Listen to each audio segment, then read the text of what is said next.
Alléluia. Alléluia. Je n'ai entendu, la seule voix, quand je dis Alléluia, la seule voix que j'ai entendue, c'est celle de Papa Cléle Valet. Alléluia. Alléluia. J'ai l'impression que c'est seulement les devanciers qui sont à l'autel, qui sont dans le temple de Dieu. Alléluia. Alléluia. Que la paix, la joie débordante du Seigneur soit notre lot et notre partage au nom de Jésus-Christ. Je suis très ému d'être avec vous ce matin pour commémorer une fois encore l'amour ineffable de Dieu.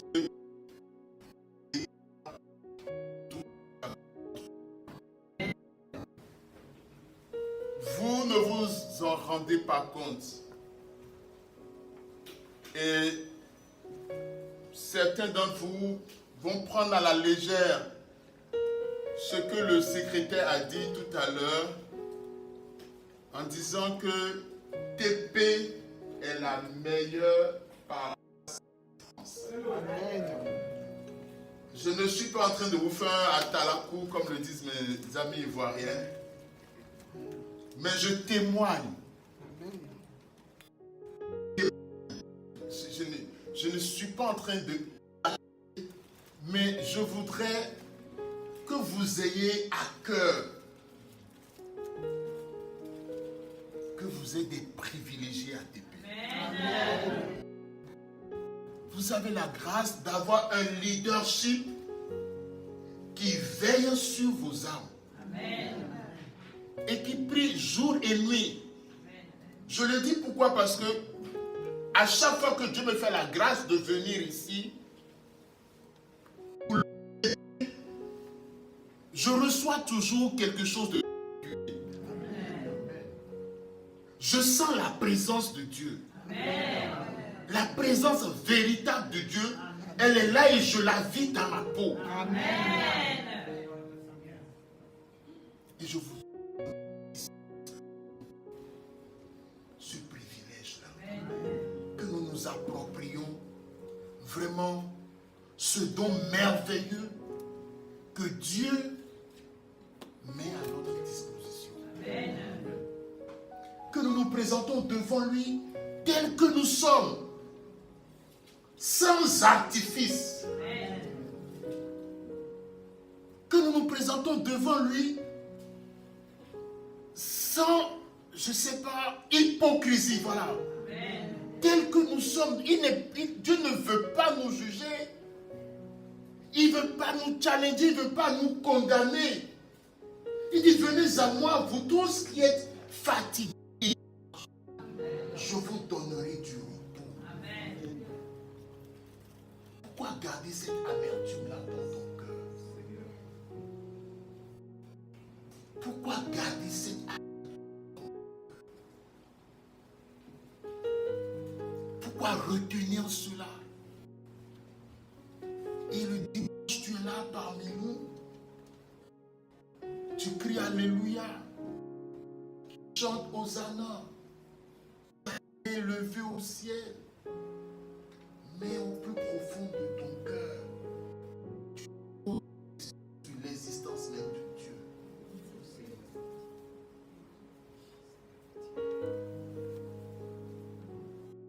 Si le Seigneur devait mettre une lumière, David a dit quelque chose, c'est le psaume 139, si j'ai un verset, oui c'est ça, non, verset 25. Alors j'apprends comme vous, hein. Ouais, oh Seigneur, merci. Regarde si je suis sur... 23, vas-y sur le verset 23. Sonne-moi, ô Dieu, David dit, sonde-moi, Père éternel. et connais mon cœur. Regarde mon cœur, mets le zoom sur mon cœur. Regarde mon cœur, pèse mon cœur, mets mon cœur sur ta balance. Décrypte mon cœur. Et sonde mon cœur pour me dire véritablement, est-ce que je ne marche pas avec l'hypocrisie devant ta face? Est-ce que je ne suis pas dans le paraître?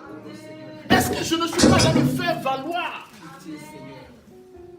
Est-ce que je ne cherche pas à impressionner les hommes? Est-ce que je ne lutte pas inlassablement pour une position? Alors que je suis déjà bien loin de toi. David crie dans sa prière. Il dit, ô Père, je te supplie, sonde-moi, sonde mon cœur, sonde mon cœur, sonde mon cœur. Éprouve-moi et connais mes pensées. S'il te plaît, mets l'épreuve devant moi, l'épreuve qui révélera quelle est la nature réelle de mon cœur et la nature réelle de ma relation avec toi. Regarde, Parce que je ne veux pas être un hypocrite devant toi. Parce que les hypocrites n'ont pas de part dans la vie éternelle. Nous sommes dans un temps où c'est la façade. Nous portons tous des masques. Nous sommes tous dans des jeux. Nous sommes dans des mises en situation.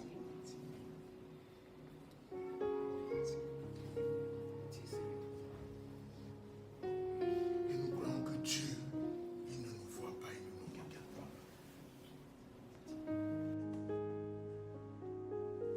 Il dit, sonde-moi, éprouve-moi. Il dit, mais s'il faut que je sois dans la misère, mets la misère dans ma vie pour que ce qui est au fond de moi puisse apparaître afin que mon cœur soit transformé. Amen. Ce que je suis véritablement, de manière intrinsèque, la personne que je suis, que cette personne-là se révèle afin que tu puisses me corriger. regarde si je suis sur une mauvaise voie. Regarde, papa, si je suis sur une mauvaise voie, Et conduis-moi sur la voie de et de l'éternité. grâce, conduis-moi sur la voie de L'éternité. Quelle est la situation de ton cœur? Au-delà des apparences, au-delà des titres, au-delà des positions, au-delà du ministère, au-delà du sacerdoce, au-delà de la considération des hommes. Qui es-tu devant l'Éternel? Qui pense être Dieu? Qui croit être?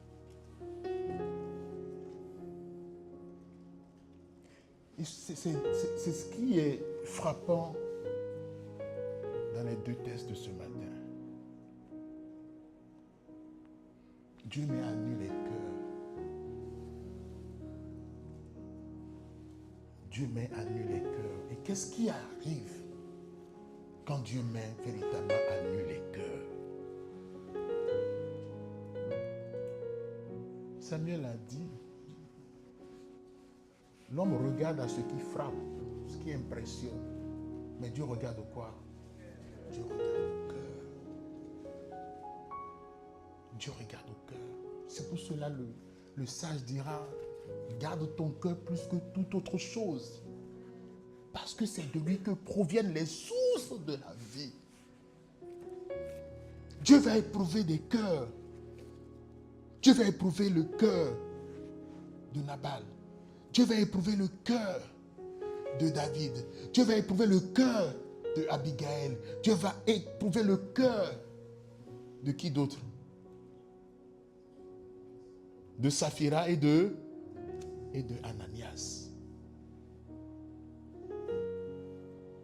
Dieu est en train de juger les cœurs. Et Dieu veut éprouver mon cœur. Dieu veut éprouver ton cœur. Regardez le premier test.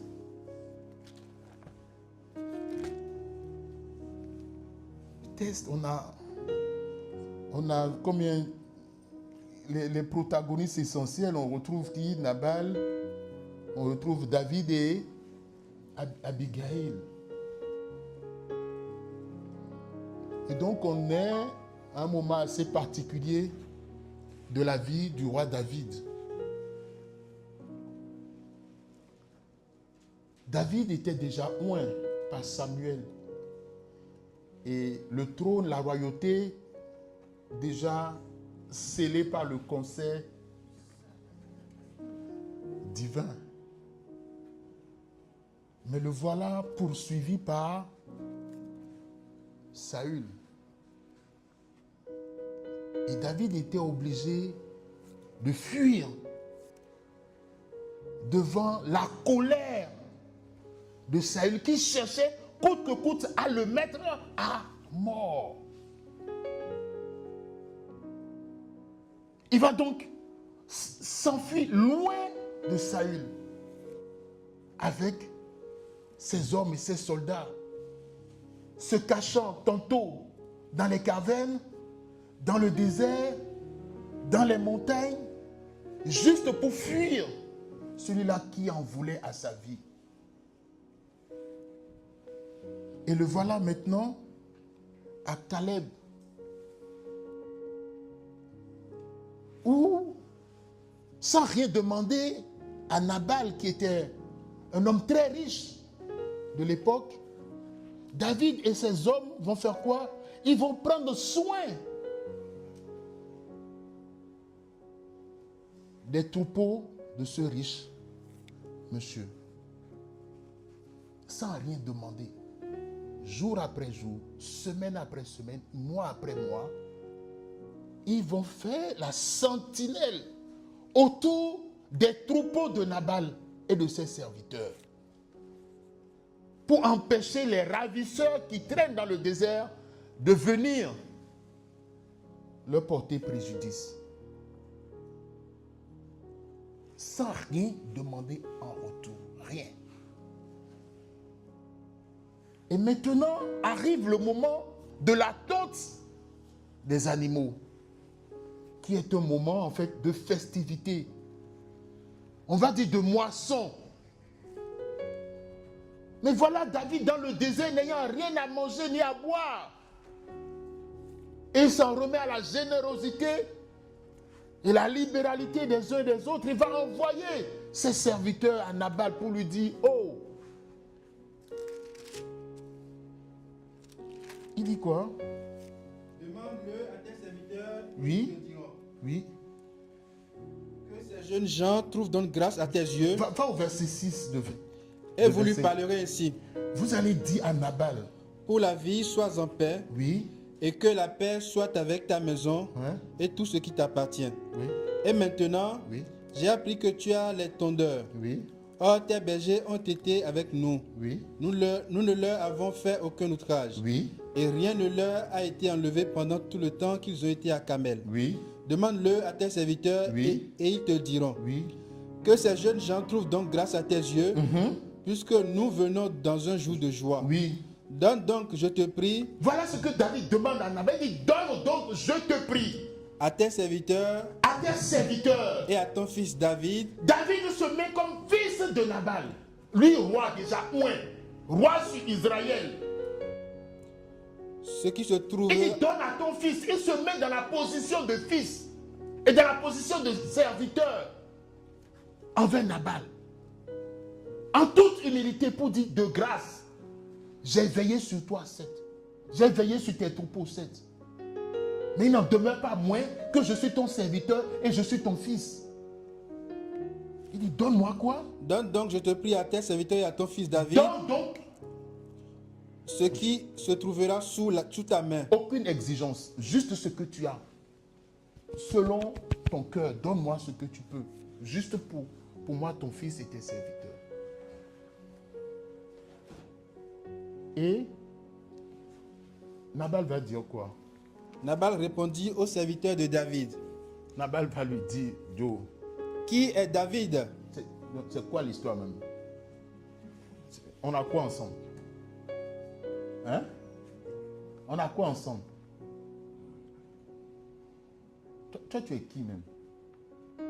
Pour venir me demander, qu'est-ce qui nous unit?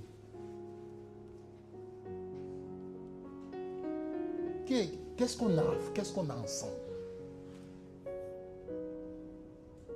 Pour que je puisse prendre mon pain et te le donner. Merci mon frère.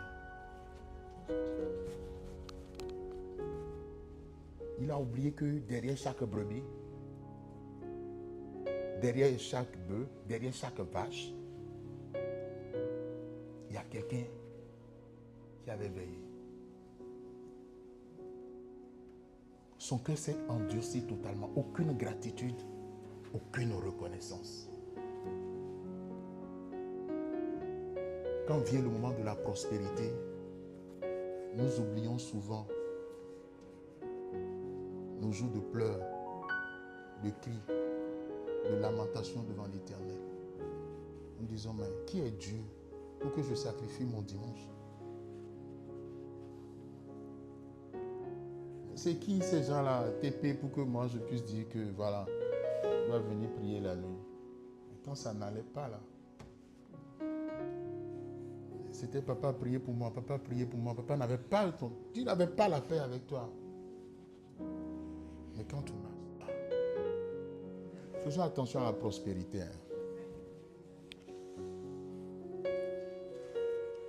Parfois la galère te maintient à genoux. La galère là, elle te maintient à genoux. Mais quand tout va bien, on dit le jeune homme s'en alla tout triste. Pourquoi? Parce qu'il avait beaucoup de... Parce qu'il avait beaucoup de bien. Il s'en alla tout triste. Quand tout marche là, quand tout marche, on n'a plus le temps pour Dieu. Et on le défie en fait. On le défie. On se pose la question de savoir qui il est. Et c'est ce que Nabal a fait. Et donc sa prospérité, sa réussite, son succès a révélé son cœur. Qui était un cœur très endurci. Sans reconnaissance ni gratitude. On fait comment? Je bouge beaucoup. Son histoire, ça me fait. Je fais comme ça. Alléluia.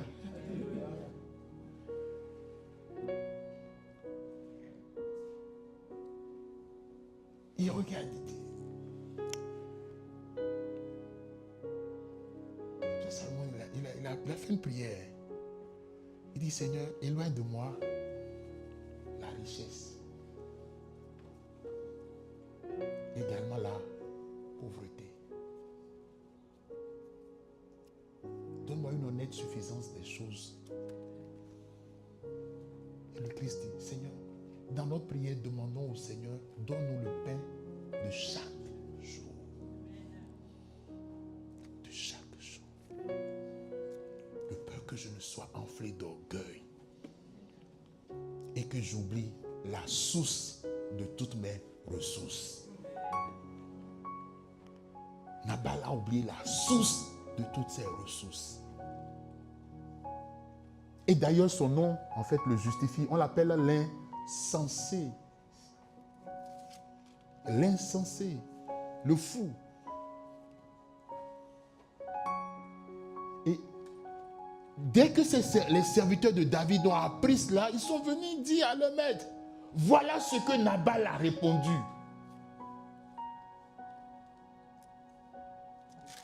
Voilà. Et quand ils ont dit à David, qu'est-ce que David a dit? Alors David dit à ces gens, que chacun de vous saigne son épée. L'homme selon le cœur de Dieu, oint par Dieu, qui a refusé de tuer Saül, qui s'est mis à s'enfuir avec qui il avait la possibilité de tuer Saül, de l'égorger, de prendre le trône. Parce qu'on lui a refusé le pain et l'eau pour un service rendu. Il demande à tous ces hommes, préparez-vous, saignez vos ceintures, nous allons tuer quelqu'un. Révélation de son cœur.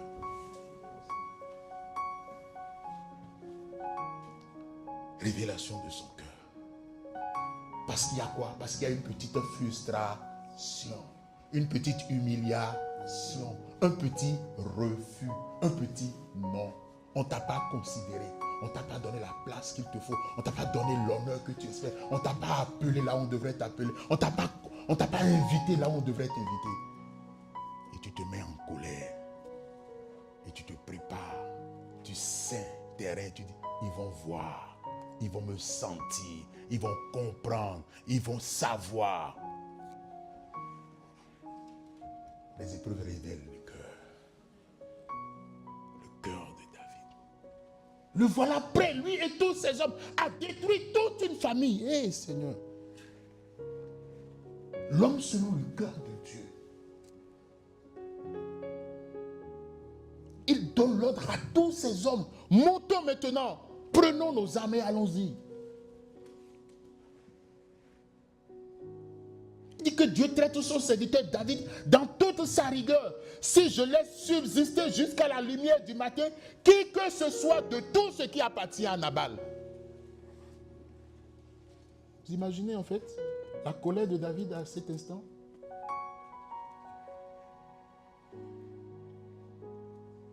Il demande à Dieu de le traiter dans toute sa rigueur. S'il ne tire pas vengeance de cette humiliation-là. Seconde révélation du cœur.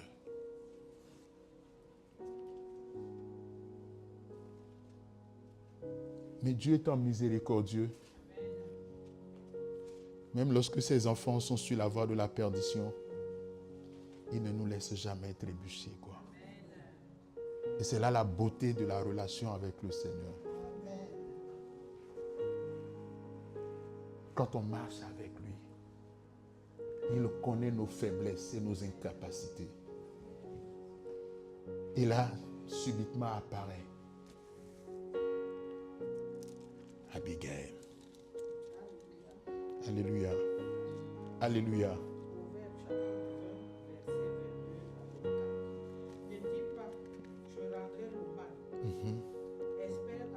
Espère en l'Éternel. C'est ça. L'Éternel a horreur de sortes de lois. Et la balance fausse est en horreur à l'Éternel. C'est l'Éternel qui dirige les pas de l'homme. Amen. Mais l'homme peut-il comprendre sa voix? Amen. L'homme peut-il comprendre sa voix? Merci, maman. Mais tellement il est aimé par le Seigneur. Parce que Dieu sonde son cœur et connaît ses motivations. Dieu l'envoie à Abigail. Et la parole de Dieu déclare que dans le verset 23, Parce que Abigail a péché David. tout le monde connaît Abigail. Abigail, c'est la femme de... C'est l'épouse de Nabal. Et tellement Nabal est méchant, tellement il est méchant, tellement il est dur d'oreille, tellement son cœur est fermé, que même ses serviteurs n'ont pas le courage d'aller vers lui. Personne ne peut lui parler. Même lorsqu'il est en faute, il est en erreur. Lorsqu'on est en train de le voir tomber, personne ne va vers lui. On le laisse en fait dans ses erreurs. On le laisse prendre le chemin de la perdition. Parce qu'il est tellement dur qu'il ne permet pas qu'on vienne vers lui dire quoi que ce soit. Un des serviteurs de Nabal vient dire à Abigail, femme de Nabal, voici David a envoyé du désert des messagers pour saluer notre maître qui les a rudoyés. Il dit, sache maintenant et vois ce que tu as à faire, car la perte de notre maître et de toute sa maison est résolue. Et il est si méchant qu'on ose lui parler. Tu es si méchant que personne ne peut s'approcher de toi. Tu es élevé en dignité, en grade, en honneur, que tu ne veux pas considérer en fait les frères et sœurs. Tu es, voilà, on t'a donné un strapontin. C'est un strapontin. Pour peu de temps. Et cela suffit pour que tu regardes les gens de haut. On a dit la dernière fois, qu'as-tu que tu n'aies reçu? Qu'as-tu que tu n'aies... Si tu l'as reçu, pourquoi t'enorgueillir et l'utiliser contre ceux que tu es censé servir? Tu es sous dur d'oreille. Tu ne veux rien entendre. Ta femme ne peut pas te parler à la maison. Ta femme ne peut pas te parler. Ton époux ne peut pas te reprocher quoi que ce soit. Tu montes tout de suite sur tes grands chevaux. Personne ne peut s'approcher de toi. Et on te laisse courir à ta perte. Il était si dur.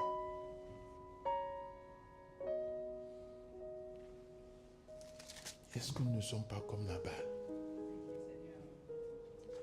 Sourds à toute critique, à toute remarque. Même à la parole de Dieu, même la parole de Dieu ne nous émeut plus. La parole de Dieu ne nous challenge plus. La parole de Dieu ne nous questionne plus. La parole de Dieu ne nous interroge plus. À quand remonte la dernière fois tu as entendu la parole de Dieu et tu t'es mis à pleurer? À quel moment tu as entendu la parole de Dieu et tu t'es mis à te poser la question sur la vérité de ta marche avec le Seigneur? À quel moment de ta vie tu t'es rappelé de ton commencement? Quand tu n'étais encore rien. Quand tu n'avais encore rien. Quand personne ne te connaissait. Quand tu étais inconnu de tout le monde. Et que les yeux de l'Éternel étaient déjà sur toi. Et son plan merveilleux déjà mis en route pour toi. À quand remonte cette introspection-là?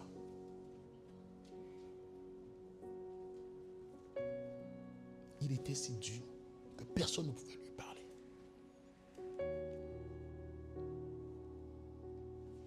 Et lorsque Abigail, vas-y mon frère. Lorsque Abigail Oui. a aperçu David, Oui. elle descendit rapidement. Promptement, elle va descendre de son âne. Tomba sur sa face Tomba sur sa face. en présence de David En présence de David. et se prosterna contre terre. Et se prosterna contre terre. Elle n'a rien fait. Elle n'a été coupable de rien. Elle n'était au courant de rien. Elle ne savait même pas ce qui s'était passé. Mais elle a entendu une chose, que David était en chemin pour venir détruire l'homme au cœur insensible, au cou raide, au cœur incirconcis, qui n'avait Dieu pour personne que pour lui-même. Elle va aller au-devant de David. Puis se jetant à ses pieds. Puis se jetant à ses pieds, elle dit: Et c'est là la beauté du Seigneur. à moi la faute, mon Seigneur. À moi la faute, mon Seigneur. Mea culpa. Dieu prouve son amour en ce que lorsque nous étions encore pécheurs, Christ est mort pour les impies. Amen. Celui qui n'a point péché, Dieu a fait de lui péché afin que nous devenions en lui justice de Dieu. Amen. Abigail, la préfiguration de ce que Jésus-Christ est venu faire. Amen. Lui qui n'a jamais péché, il a pris sur lui nos fautes. Le châtiment qui nous procure la paix est tombé sur lui. Et par ses meurtrissures, nous sommes guéris. Amen. Abigail est ce Jésus-Christ qui est apparu sur le chemin de David, l'empêchant de devenir le meurtrier de toute une famille. Elle va se présenter devant lui. Emplie de sagesse, elle va accepter la faute et implorer la grâce de David. Et l'histoire, merci, nous raconte que à la fin de la journée, qu'est-ce qui s'est passé? Abigail, qui avait le cœur dur, le jugement de Dieu s'est abattu sur lui. Il est mort. Et toutes ses possessions, vanité des vanités. Et son bien le plus précieux, sa femme, est devenue quoi? La femme de qui? De David, le roi. Elle est devenue reine. Parce que son cœur a révélé toute cette humilité et toute cette grâce qui était en elle. Et 1000 ans plus tard, l'histoire va se répéter. L'histoire est une suite d'événements. Il n'y a rien de nouveau sous le soleil. Rien de nouveau. Voilà. Un couple a grâce de vivre la Pentecôte. Vous imaginez? Ils ont vécu la Pentecôte, les langues de feu. Ils ont été dans la présence même. de Dieu dans la chambre. Ils étaient là. Qui viennent. Et le Saint-Esprit va révéler leur cœur. On nous dit, on est dans Acte 5, non, c'est ça, non?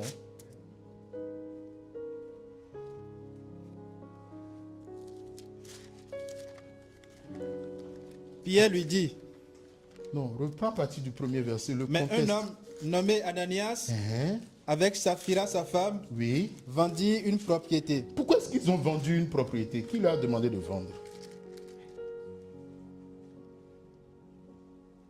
Hein?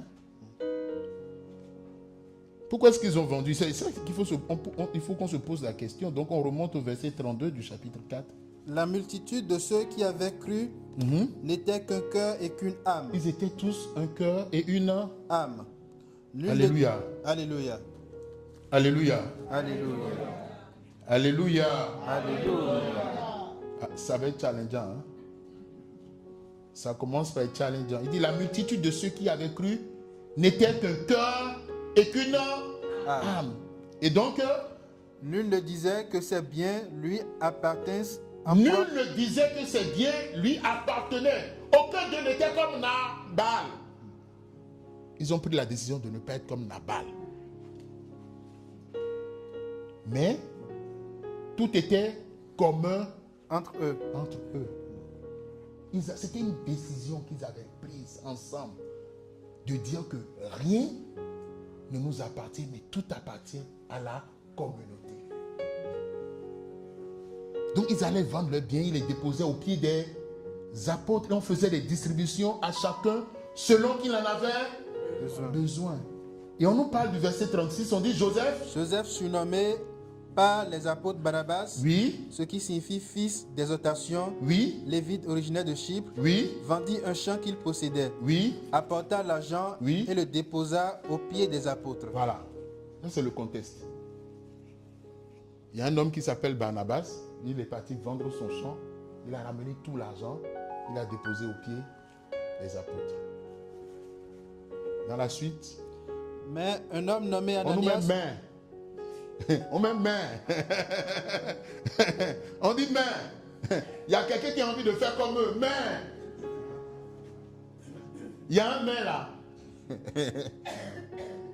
Mais un homme nommé Ananias, nommé Ananias, avec Saphira sa femme, avec Saphira sa femme, vendit une propriété vendit une propriété. et retint une partie du prix, sa femme le sachant. Ils ont voulu faire comme Barnabas. Personne ne leur a rien demandé. Ils ont voulu avoir l'apparence de Barnabas, c'est-à-dire les honneurs de Barnabas. Être apprécié comme Barnabas. Faire comme Barnabas. Avoir l'approbation des anciens comme Barnabas. Mais ils n'étaient pas prêts à payer le prix. Ils n'étaient pas prêts à payer le prix. Ils ont voulu faire comme Barnabas. Barnabas a vendu son champ. Il a déposé au pied des apôtres. Sûrement les apôtres ont prié pour lui. On l'a béni. On a béni sa demeure. Eux-mêmes ils viennent dire, ah, nous aussi, hein, on a vendu pour nous. Voici l'argent. On a vendu pour nous. Voici l'intégralité de l'argent. C'est toi, mon frère. Pierre dit, c'est à ce prix que vous avez vendu. Ils ont dit oui. Mais comment est-ce que vous avez fait? Et Satan est rentré dans votre cœur. À telle enseigne que vous êtes venu mentir au Saint-Esprit. Ce qui a choqué Pierre et l'assemblée, ce n'est pas le fait qu'ils aient ramené la moitié de l'argent. Qu'ils aient ramené la moitié de l'argent, ce n'est pas le problème.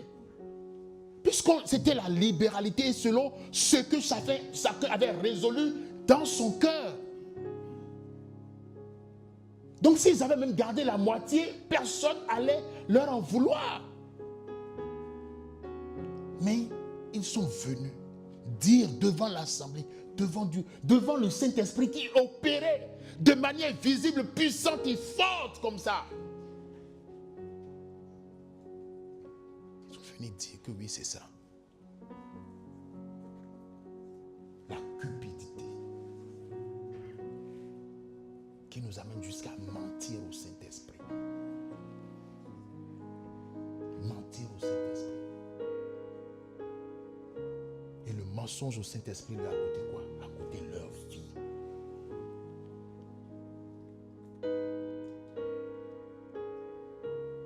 Dieu nous challenge ce matin, bien-aimés dans le Seigneur. L'essentiel, ce n'est pas de venir à l'église. L'essentiel, ce n'est pas le sacerdoce, ce n'est pas le ministère. L'essentiel, ce n'est pas la position.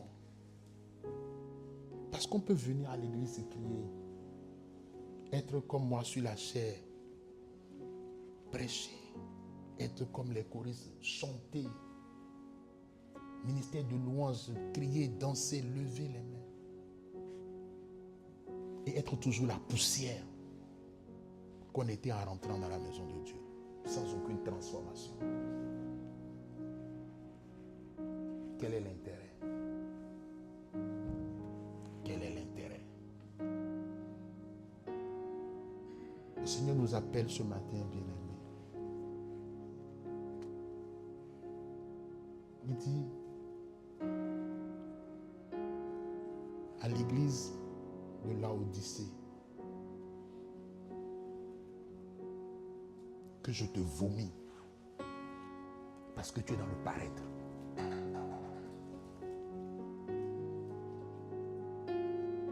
Nous sommes un peu comme aujourd'hui, comme l'église de Laodicée. Nous sommes dans le paraître. Nous sommes dans le paraître. Et nous prenons Dieu comme notre, voilà,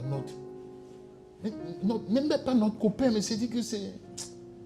Qui, Nabal a dit, qui est David? Qui est Dieu même d'ailleurs? Quand nous nous unissons ici, c'est pour nous impressionner individuellement. Chacun porte son masque et vient jouer son rôle. Chacun porte son masque et vient jouer son rôle. Il dit bon, quand il rentre, il dit bon, ok, je les ai impressionnés, c'est bon. Et mettons-moi ici. Ah, pour ceux qui ne comprennent pas, je ne vous ai pas insulté, hein, pardon.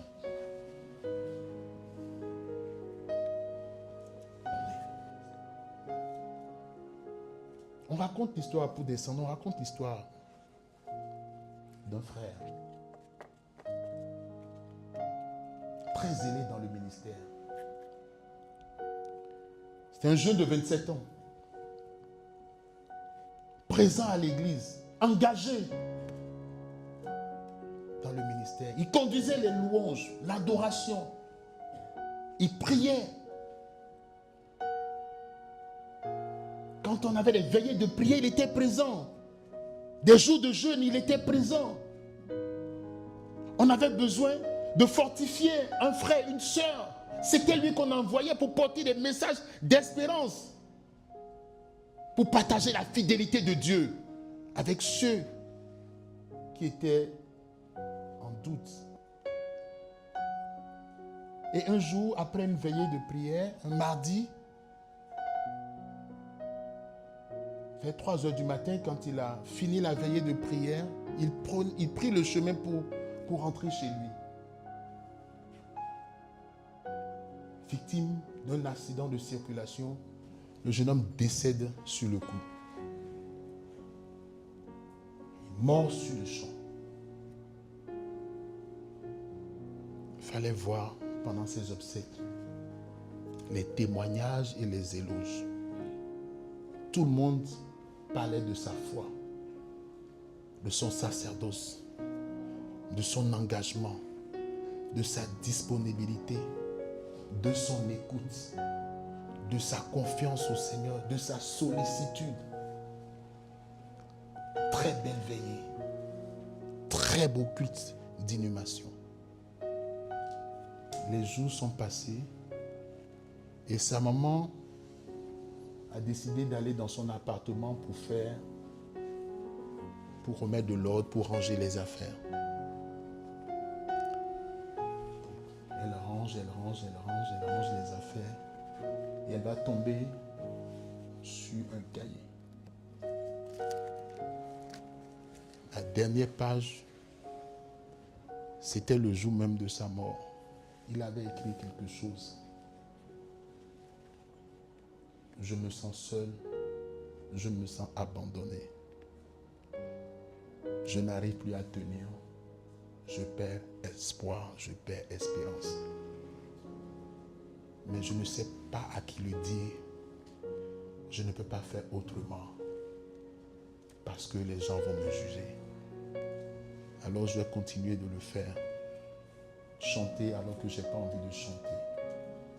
Prier alors que je n'ai pas envie de prier. Juste parce que je dois sauver ma face. Il a fermé le cahier, il a signé. Et le jour même, il est décédé. Nul d'entre nous ne sait ni l'heure, ni le jour. Je ne raconte pas cette histoire pour vous attrister, mais pour nous poser véritablement la question. Les frères lui ont rendu un témoignage, mais dans son cœur, ça fait 2 ans qu'il n'avait plus de communion avec Dieu. Mais il fallait qu'il sauve l'apparence. Veux-tu sauver l'apparence ou te présenter à Dieu tel que tu es? N'oublie pas, voici je me tiens à la porte et je frappe. C'est lui qui a pris la décision de frapper. Il est mort à la croix pour porter tes chagrins, pour porter tes joues, pour porter tes souffrances, pour porter ton amertume, pour porter en fait l'humiliation du monde. Va au pied de la croix. Il ne repousse jamais ceux qui viennent vers lui. Il est là, les bras ouverts. Amen. Au pied de la sainte croix, jaillit la fontaine du salut que je reçois. Ce souverain, ô Sauveur et Dompteur, en toi j'ai la vie. C'est dans le sang de la croix que je me confie. Confie-toi au sang de la croix. Confie-toi au Seigneur. Mets ta vie entre ses mains et tu expérimenteras le bonheur sans fin jusque dans l'éternité. Que l'Éternel bénisse sa parole.